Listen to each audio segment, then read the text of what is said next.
अथ षट्चत्वारिंशोऽध्यायः। सिंहराशेः पूर्वफाल्गुनी नक्षत्रस्य तृतीयचरणम्। शिव उवाच। सिंहलेवै महाद्वीपे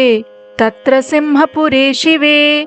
कायस्थो वैष्णवोऽप्येकष्ठीकारामेति नामतः तस्य भार्या विशालाक्षी सूर्यानाम्नी शुभासती आतिथ्यकरणे शक्ता देवातिथिपूजका कार्तिके माघवैशाखे दीपदानं करोति सा कदाचिद्दैवयोगेन तीर्थयात्रार्थमागतः स्वर्णकारो महादेवी बहुस्वर्णेन संयुतः आगतः सिंहनगरे तत्र वासमकारयत् प्रीतिः परस्परं जाता कायस्थस्वर्णकारयोः स्वर्णकारस्य कन्यैका सुन्दरी कमलानना कायस्थस्याभवद्भार्या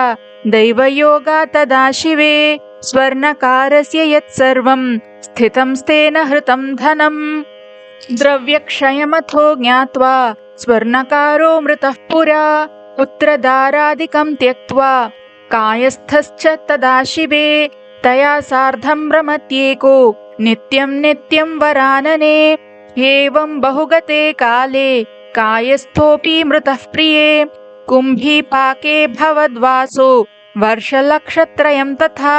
पुनः कर्मवशा देवी मृगयोनिस्तथाभवत् मानुषत्वं वरारोहे पुनर्जाता महीतले धनधान्यसमायुक्तो वंशो नैव प्रजायते बहुरोगसमायुक्तो ज्वरार्थे वै मृते समः पुत्राणामरणं देवी शीतलाद्यैरुपद्रवैः पूर्वजन्मनि भो देवी परस्त्रीगमनं कृतं त्यक्त्वा विवाहिता नारी पुत्रकन्या समन्विता तत्पापेन च भो देवी पुत्रादीनां विनाशनं गर्भनाशो भवे देवी वन्ध्यात्वं जायते शिवे काकवन्ध्या भवे नारी सुखं नैव प्रजायते स्वल्पभोगी कृशाङ्गश्च कथाश्रवणतत्परः विद्यादानं विहीनश्च स्वकुले बहुनिष्ठुरः अस्य शान्तिं प्रवक्ष्यामि कृतं यत्पूर्वजन्मनि तत्सर्वं शृणु मे देवी यतः शुद्धिमवाप्नुयात् गायत्रीमूलमन्त्रेण लक्षजाप्यं वरानने हवनं तद्दशांशेन तर्पणं मार्जनं ततः हरिवंशस्य श्रवणं कुर्यात् त्रयावृत्तिसंख्यया दशवर्णा ततो दानं स्वर्णदानं विशेषतः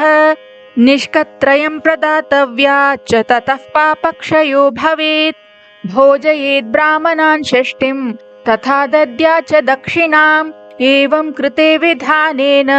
पुत्रो भवति नान्यथा रोगा सर्वे क्षयं यान्ति नात्र कार्या विचारणा एवं यदा न कुर्यात् तदा रोगः पुनः पुनः इति षट्चत्वारिंशोऽध्यायः।